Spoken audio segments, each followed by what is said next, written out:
In the lagoon near Venice, on the island of San Lazzaro, there's been an Armenian monastery since the 17th century. In the 1920s, many young Armenians who'd been orphaned in the genocide came here. They'd seen terrible things: priests crucified on their altars, starving women eating their own children, horseshoes nailed to the feet of living men.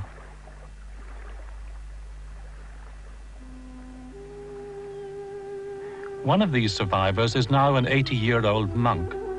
Even here, in the safety of Venice, he's too frightened of the Turks to reveal his name. Hanno preso il mio padre e hanno portato come che dovevano fare soldato, perché c'era la guerra e avevano bisogno certamente di soldati, ma non hanno dato mai fucile o spada a questi. Erano un esercito di operai per costruire strade, e così quando mi hanno detto che quando è finito questo lavoro di fare strade, di costruire strade, hanno massacrato tutti. Tutti gli operai armeni hanno massacrato tutti. As a tiny child, he learned his parents' Christian names only from overhearing two Turkish soldiers who'd been in the squad that took them away. His trauma is made truly nightmarish by the continued denial of Turkish governments that the genocide ever took place. Questo forse è un po' una questione psicologica, perché il genocidio è una parola che suona male. È un delitto internazionale e i turchi hanno paura di essere conosciuti con questo delitto. Dunque, genocidio non vogliono sentire il nome di genocidio, ma l'intenzione dei turchi era proprio il genocidio. The monastery library is a treasure house of the ancient culture of Armenia, the world's first Christian state. It houses not only priceless manuscripts, but like many Armenian institutions around the world, documentary evidence that the 1915 massacres really did happen. The massacres annihilated an entire culture. The greatest Armenian composer, Komitas, lost his reason because of them. The poet, Daniel Varoujan, was killed. His work uncannily prefigures the catastrophe to come. Իրիգվանտեմ փոսներեն ամայի սայլ մգանցնի ջրնչելով ցիմը աշխետ զանգը կաշեգե դևեն կերտազին որ մկինով չարտվածներուն տակալն է ան որ գովի կերեզմանադունը հայոց արևն հետին իր շողերով գսպրե վրան բադանք մովսկեզոց ցին նիհար է հունցն է այդ իր ժանտ դերերուն անհազիվ հազգդանի ագանչները ներգախած կարզես խորասույս կմրտմրտա տեկանի տարեր պետք են ժամանելու համար հուսք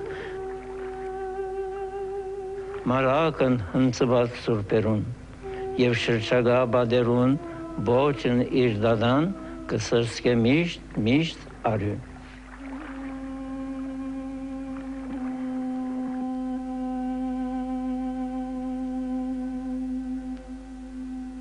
Kemal Ataturk, the founder of modern Turkey, is celebrated among his own people for restoring the national honor after the collapse of the Ottoman Empire. Ataturk set up a modern secular state, but at a price. That price was glorification of the army. In Turkey, the army is the power behind the throne. It has frequently overturned elected governments. Turkey is built on twin myths of military superiority and racial purity. These, and unacknowledged guilt feelings, are the reasons why all Turks, even the most liberal and westernized of them, passionately deny there ever was an Armenian genocide.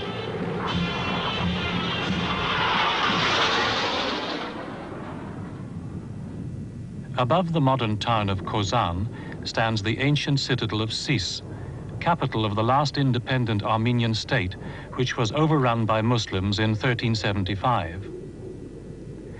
But though their fortresses fell, the Armenians lived on.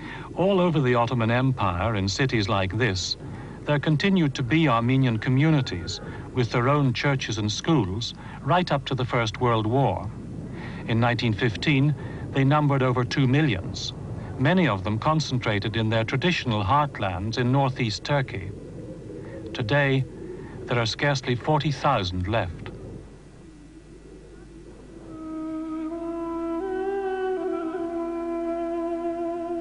Turkey's Armenians have simply vanished.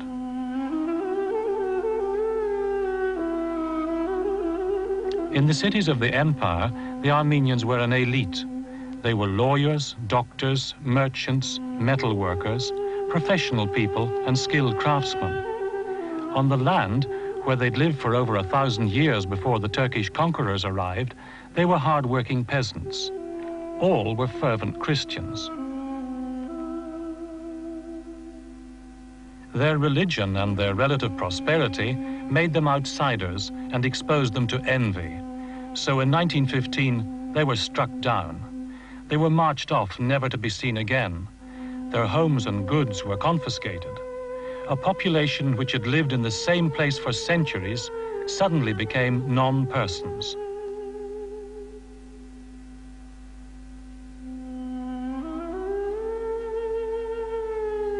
Their abandoned churches were knocked down or used for stabling animals or converted into mosques.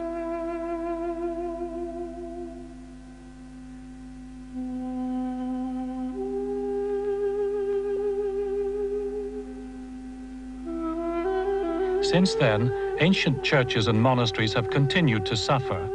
The Turks have at best neglected, at worst dynamited them. In modern Turkish guidebooks, you'll search in vain for the word Armenian. This desolation was once the Armenian city of Van.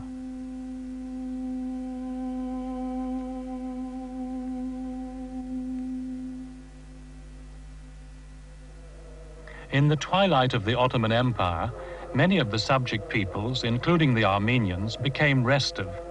They started agitating for reform, or freedom, or both.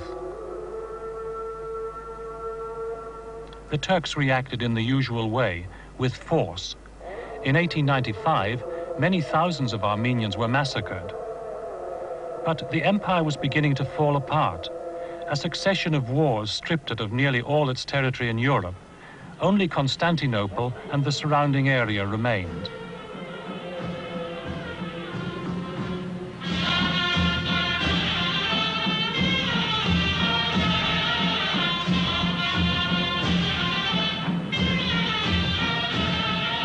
As their empire threatened to disintegrate, the Turks turned to their only hope of salvation, the army.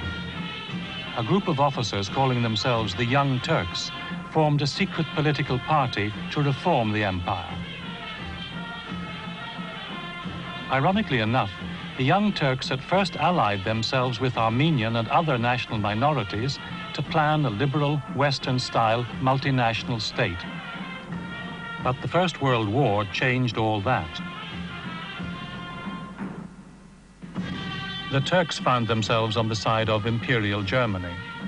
It was the Kaiser who armed and trained their troops, and in due course they became Germany's allies in a catastrophic war. As in Germany, nationalism and militarism stifled the first democratic stirrings. Many Armenians fought loyally in the Ottoman army. Others looked toward their fellow countrymen from Russian-occupied Armenia who were fighting on the other side. Turkish suspicions were aroused. The Young Turks reacted by executing the Armenian soldiers and ordering the removal of the Armenian civilian population from the war zone. The architects of this policy were the Minister of War, Enver Bey, and Talat Pasha, the Minister of the Interior.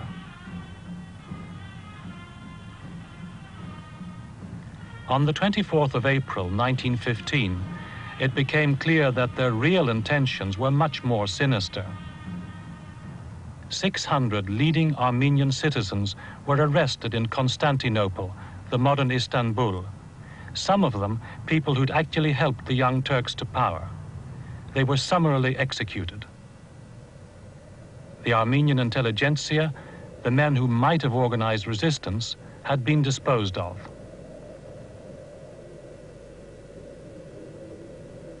Talat had sent a coded telegram to Young Turk Party cells, a telegram whose authenticity is accepted by everyone except the Turks. The government has decided to destroy completely all Armenians living in Turkey.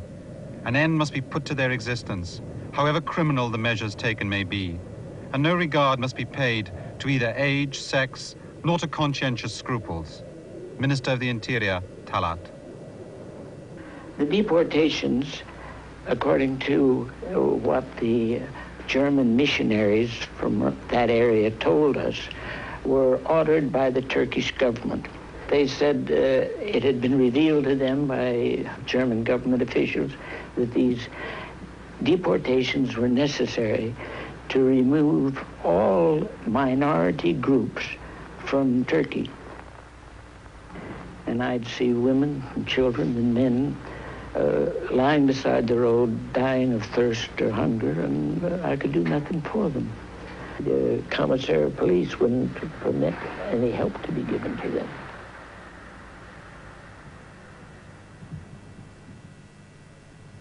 Another key witness was Henry Morgenthau, then ambassador in Constantinople of the still neutral United States. As my grandfather related the events of 1915 to me many years later, at the time when he was Woodrow Wilson's ambassador to Turkey, his dealings were primarily with Talat Pasha, who was the Minister of Interior. And there was just no question, there was no question in my grandfather's mind that the extermination of the Armenian people was a calculated policy of the Turks.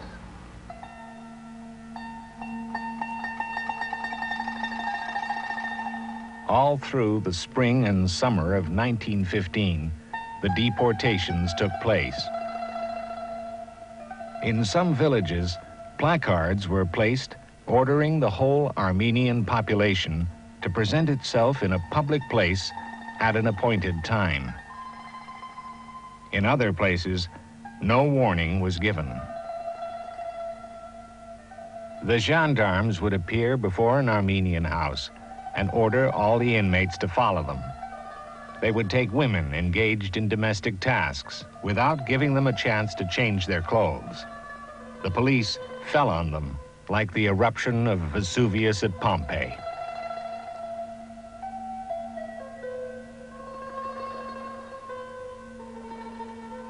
Women were taken from their washtubs. Children were snatched out of bed. Bread was left half-baked in the oven. The family meal was abandoned, partly eaten. Children were taken from their schoolrooms, leaving their books open. And the men were forced to abandon their cattle and their plows on the mountainside. Even women who had just given birth were forced to leave their beds and join the panic-stricken throng. Such things as they could snatch, a shawl or a few scraps of food, was all that they could take. It is absurd of the Turkish government to assert that it ever seriously intended to deport Armenians to new homes. The treatment which was given the convoys shows that extermination was the real purpose of Enver and Talat. They said, you have to leave the house and go. Poor grandfather was 70 years old. grandmother, 60 years old. And they wanted to take us too. But how could we walk? We were very little children. But they got a car, not car, a cart. Öküz sayın Anglican? Mule car.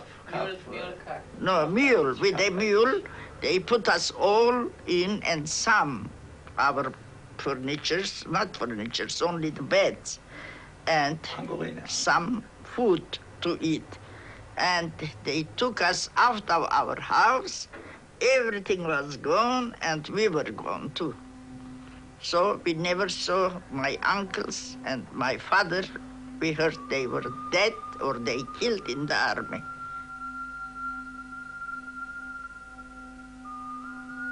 Photographing the deportations was an offense punishable by death, but some brave people took the risk, including a German traveler who from his hotel room window recorded the forcible removal of the Armenian population from one small town.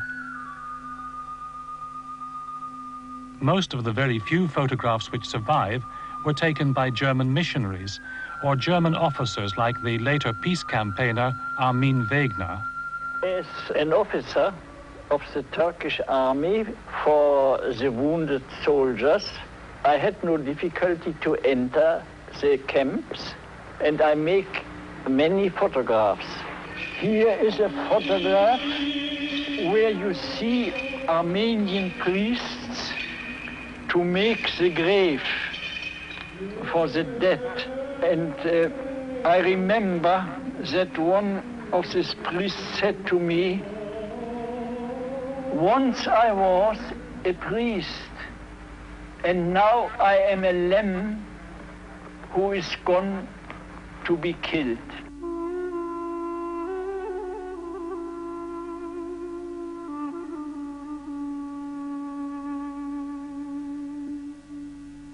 Poor grandfather, grandmother, it's good they had money to buy us the water and some food wherever we stopped. And I was crying. I was saying, "I want my father, my father." My mother used to slap me and say, "Be quiet now." And at last we went to a Syrian desert. A black tent they gave us. We put a black tent and we were under the black tent. My grandfather went, bought some vegetables, some bread, and some watermelon. It was summer. We sat down and we ate. And my grandmother said, "Thank the Lord, thank the Lord." And my grandfather was shouting and saying, "How could we thank the Lord? How could we thank him? We are all in the desert."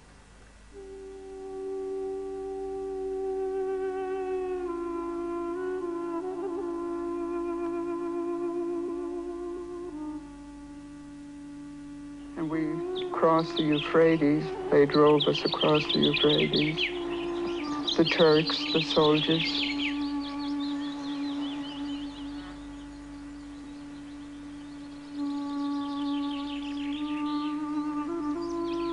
And then we camped there for a day or two, and they took my brother, big brother, away. He must have been older, much older, and we never saw him again. So we picked up whatever we had, and the poor little donkey packed the stuff on that and moved. By the late summer of 1915, these straggling columns numbered hundreds of thousands of people and stretched from central Turkey all the way to the Syrian desert. Dragging themselves painfully along week after week, they were reduced to shuffling bundles of rags. We got near to Erzincan, and there my grandmother couldn't come anymore. She just was too worn out and starved, hungry.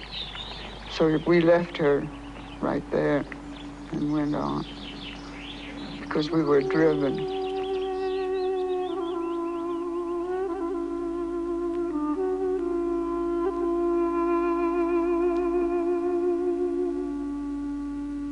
all of a sudden my mother got sick, my brother got sick, my sister got sick, all typhoid fever. And so my grandfather took me to their tent that I may not develop typhoid fever. They all passed away in 1 year.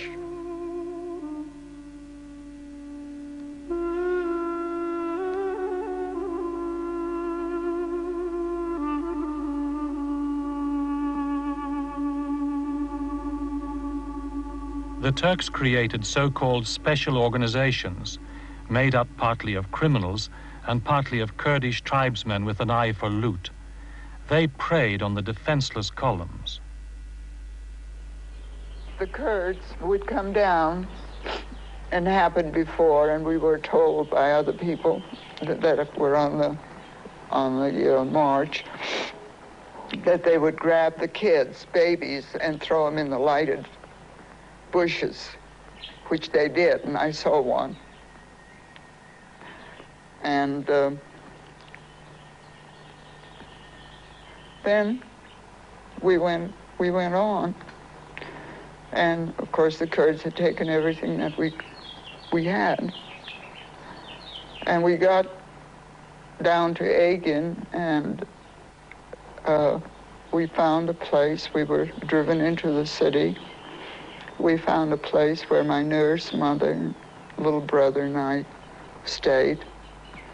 And since we had nothing to sell, nothing to eat, I was sent out to see if I could beg something. And of course, I couldn't beg much.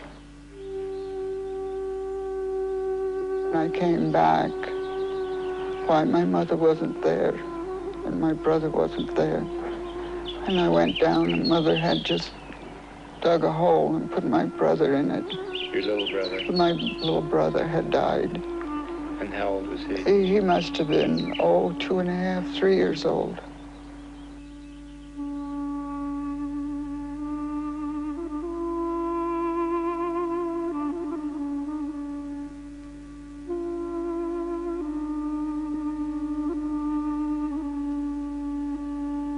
My brother was dug up by the dogs, and his head was one place, and his arms, legs, another place.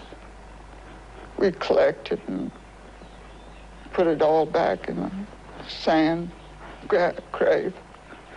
It was that following day or the day after, when I was put in this room, I came back and my mother wasn't there, and I went down and she was in the water, dead.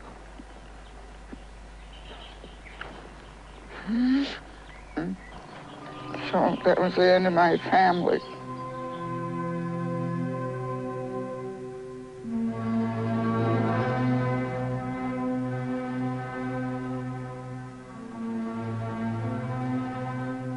I used to see the people in the ditches, the head cut off, the arms, the body.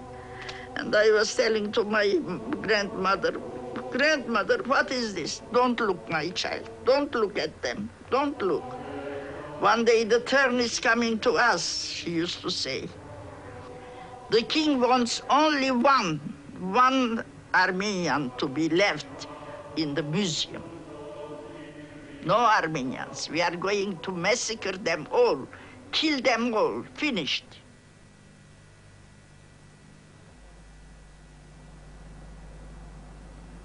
In the oil-rich desert near Deir ez-Zor, an even worse fate awaited the survivors of the marches. Here the Turks set up what can only be called extermination camps. The Armenians could look forward to a slow death through starvation and ill use, or a quicker, more horrible one through burning.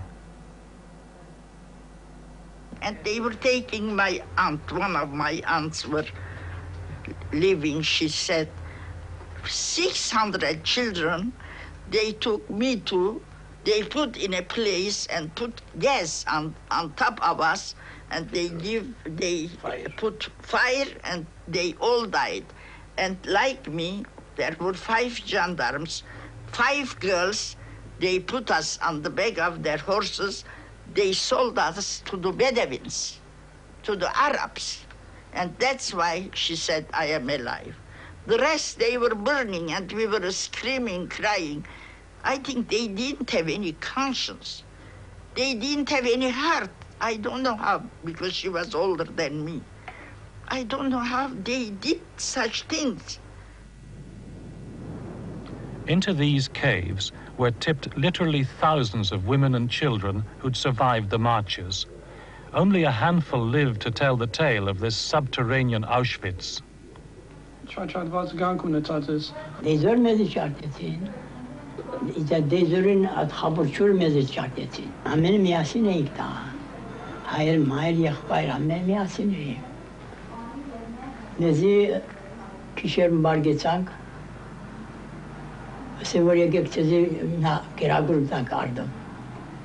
Ardın darim martı kime akam lerin yedi çartetin. Münasım günü rakçımları. Türkiye kanan danikine mimadan çarçara keşütçün hastin antin. Çorsa da akçık irarı çek pernetin çürü nedveça. Եվ Թուրք որ ազատվեցակ անորվել ցեզի քալեցուցին Marçı münasım gerek hazır joğur işte mezi darim posuletütün varetine. Ara gar ano meç basık bayveçak. Oturma münasım anoti gra ödelik çıka oçil hakuş çıka. Torot ke yelang turs. Dastin kat kinigek. Սոմյան 15 ազատվեցան անգրագեն Ha. Եվ ցուն Ano kömür yagan varyesan. İşte anos meseri perin gerank varvad meseri. որովհետեւ ուդերիկ ունենանք Ödelik çünü var diye ödelik. Anos meseri gerank. Kumisi perin gerank.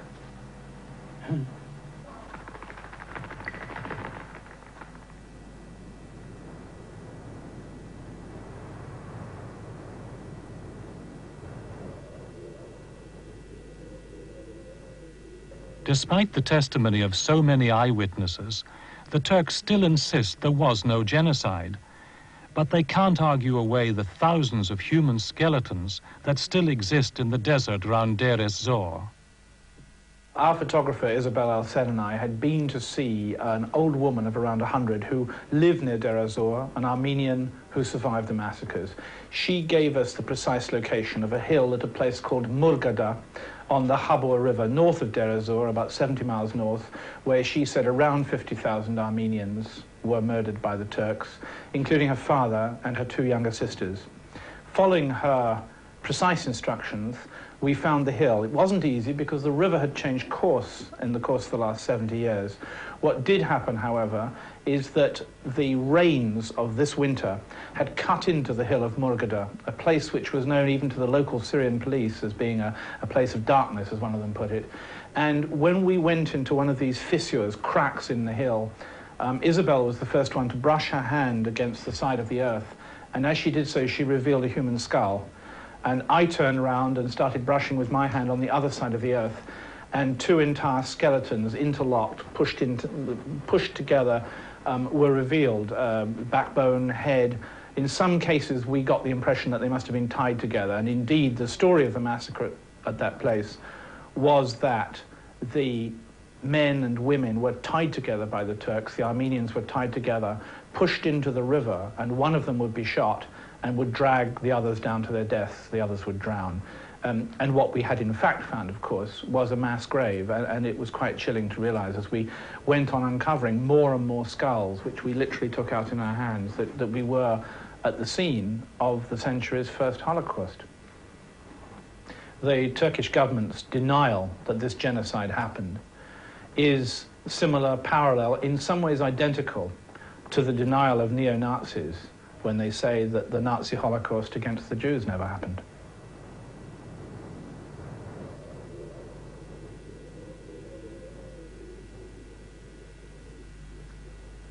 This recently discovered film is another piece of evidence. It's possibly the only surviving footage of the actual deportations. It shows Armenian orphans on the march towards Syria. Many of these children were raped or murdered. Others were sold to Bedouin tribesmen. Most perished in the caves of Deir ez-Zor.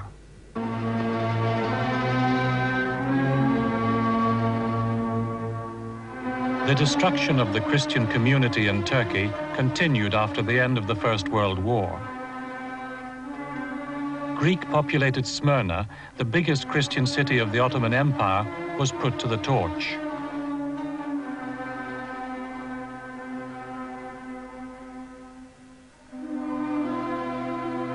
The last surviving Armenian community also lived in Smyrna. Protected by French warships, they, like the Greek inhabitants, took to the boats, never to return.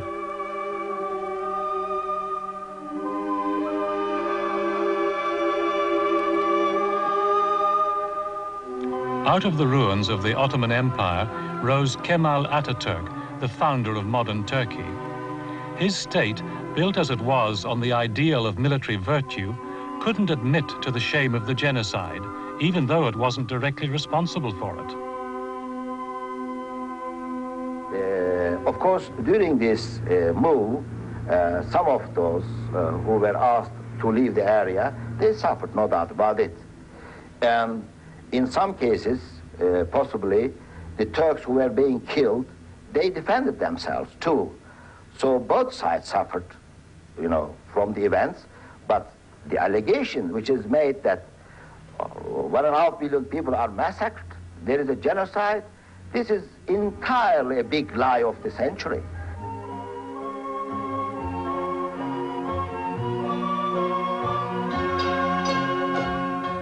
But all over the Middle East, in the 1920s, there were thousands of Armenian orphans who'd experienced the genocide in their own flesh. With the Bolsheviks snuffing out the independence of the former Russian Armenia and putting an end to free speech there, it was left to these children, who were later resettled all over the world, to keep the memory of the genocide fresh.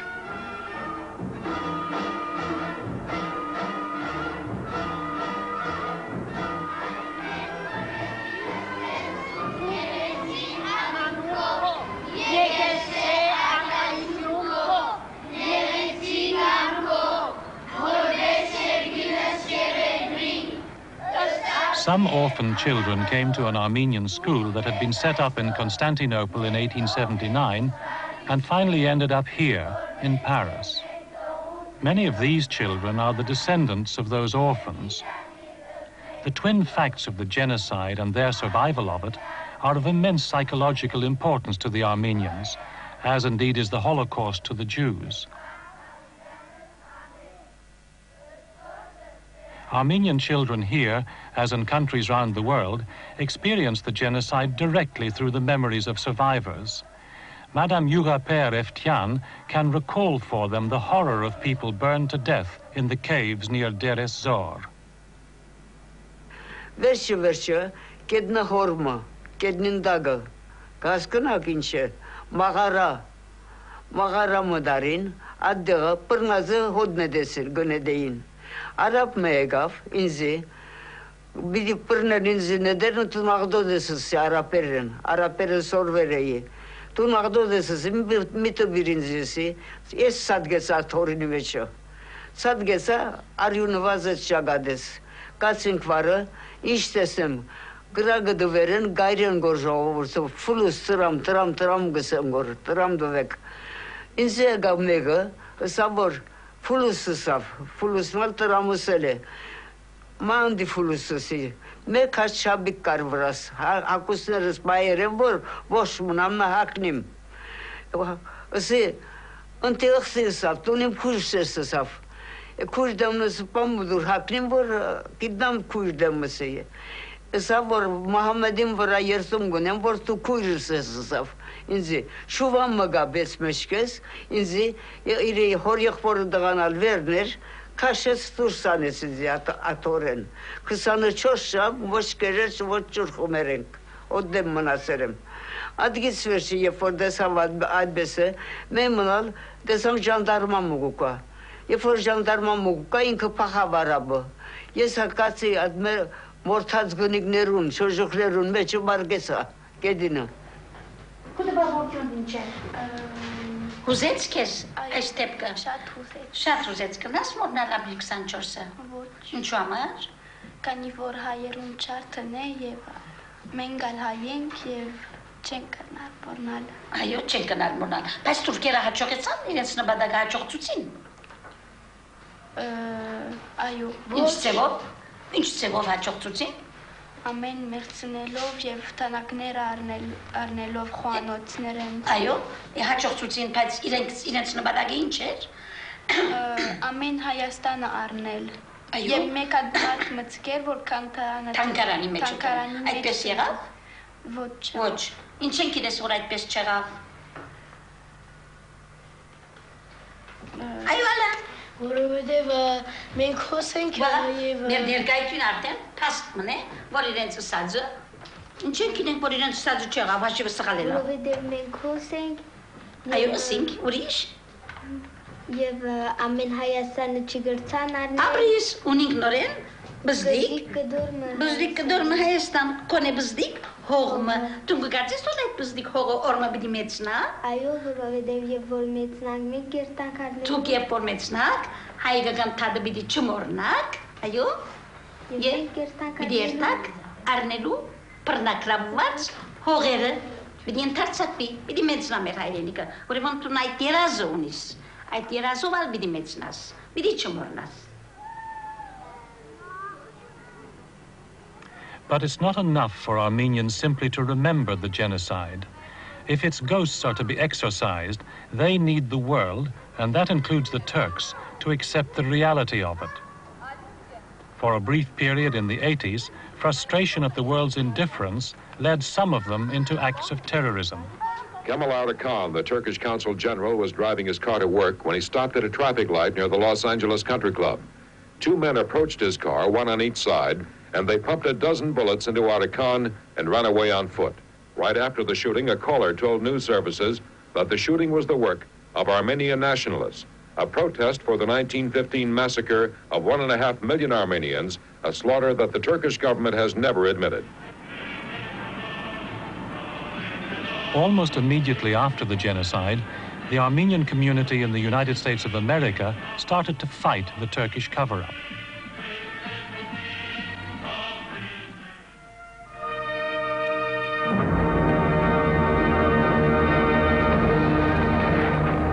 In America, in 1983, a feature film was made based on Franz Werfel's famous novel, which tells how some Armenian villagers heroically resisted the Turks until rescued by a French fleet.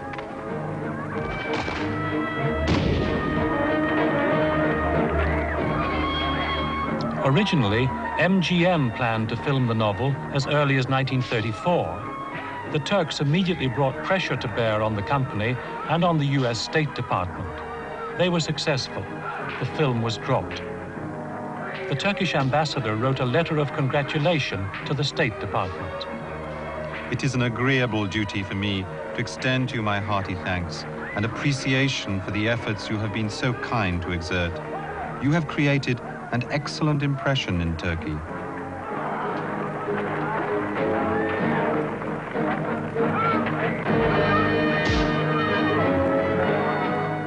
The voices of Armenian Americans have been increasingly heard in recent years.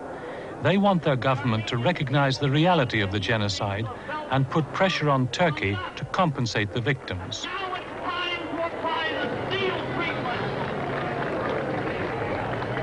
Justice means for the Turks to recognize what they did and to give some type of reparation, somewhat like the Germans did to the Jews during World War II. The world recognizes the Jewish genocide, but they have not looked at the Armenian genocide.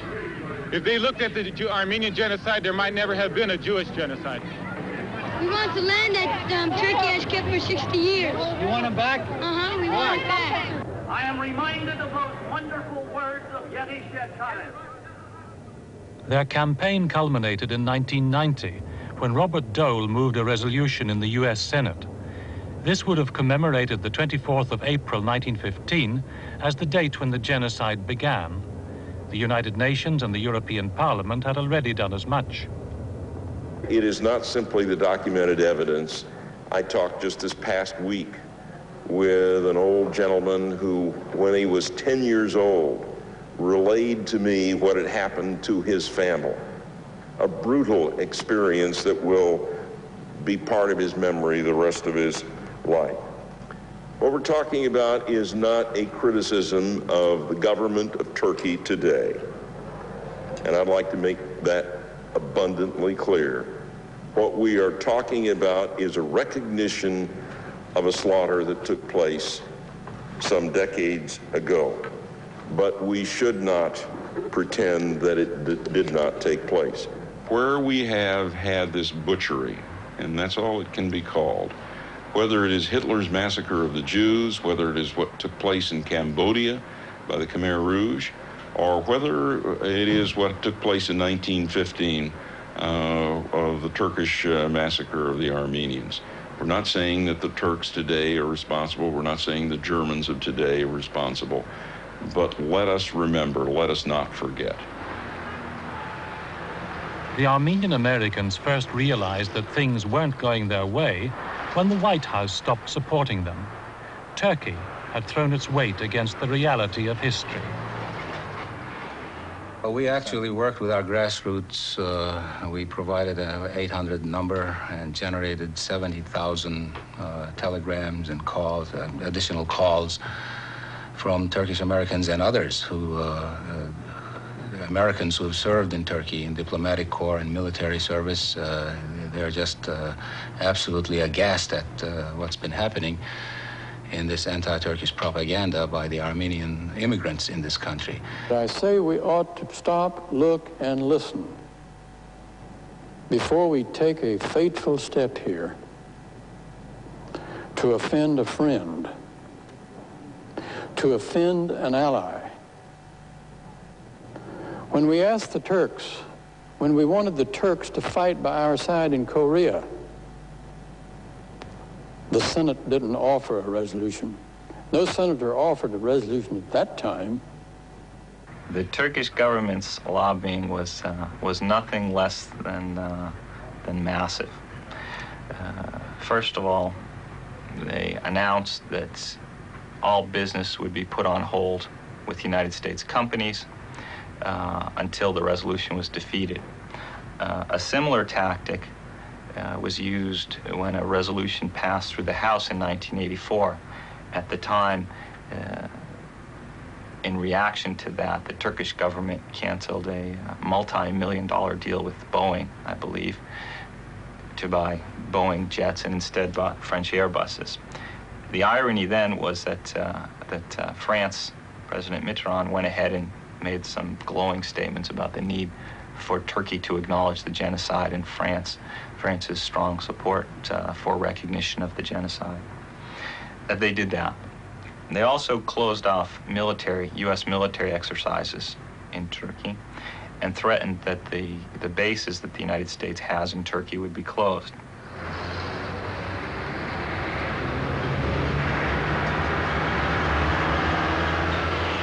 Turkish cities today are festooned with leading American brand names. America does good business in Turkey, and the Turkish government left little doubt as to what would happen to that business if the Senate motion passed.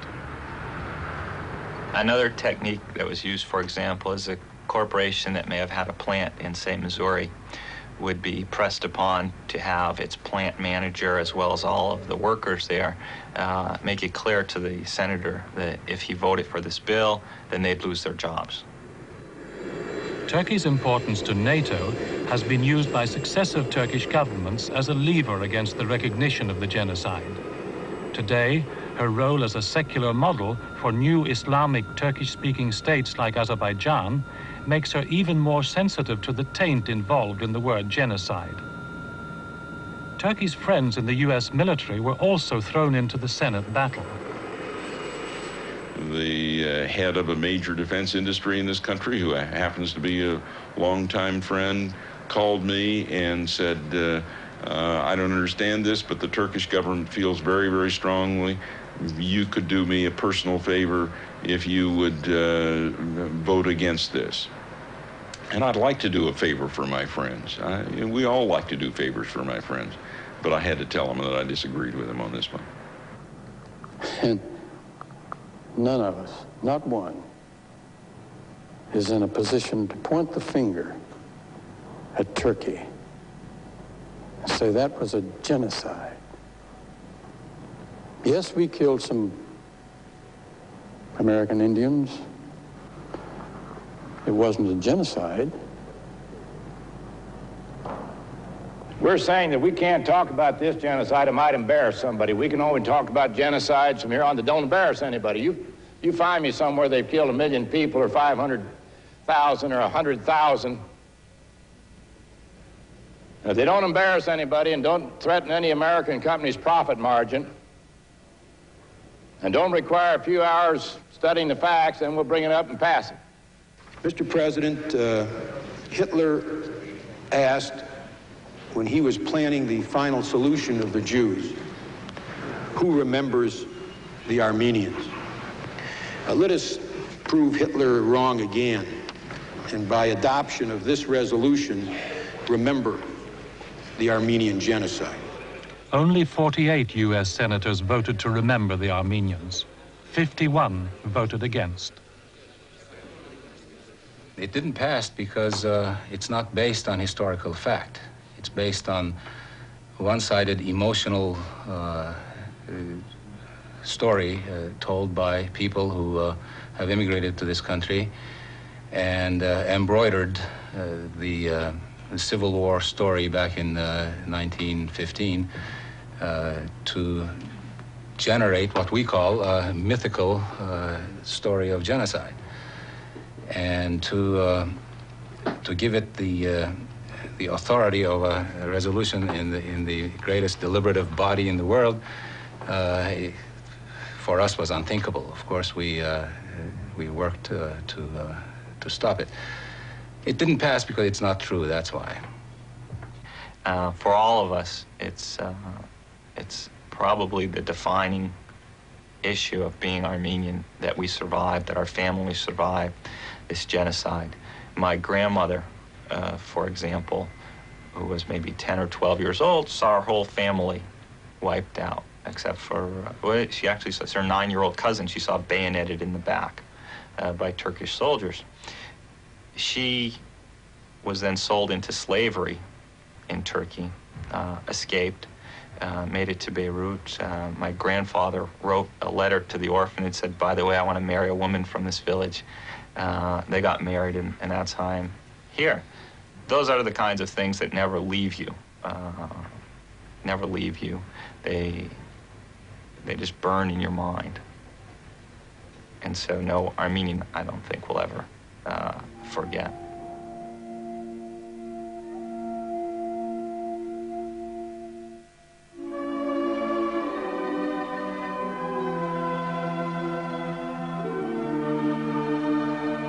In the newly independent, hard-pressed Republic of Armenia today stands this monument to the victims of 1915.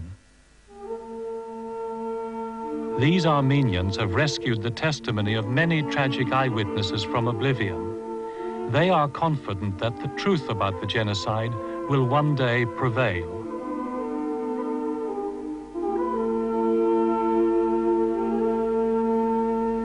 Next week on Compass, American Roman Catholic Bishop Rembert Weekland, who stirred up a storm of conservative protest during his recent visit to Melbourne. That's Weekland versus the Conservatives next Sunday night on Compass.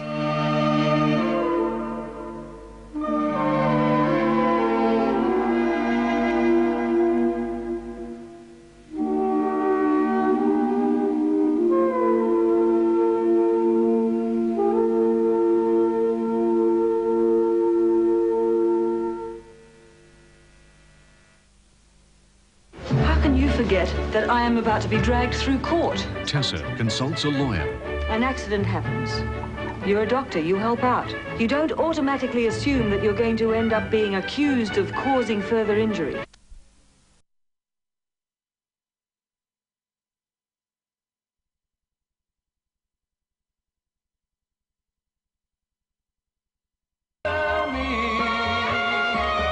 Let me tell you now, when I come home feeling tired as Fly New Club World, and your mind goes free. New Club World, being introduced throughout this year. If you're calling your mum long distance within Australia this Mother's Day, you can talk to her for longer. How?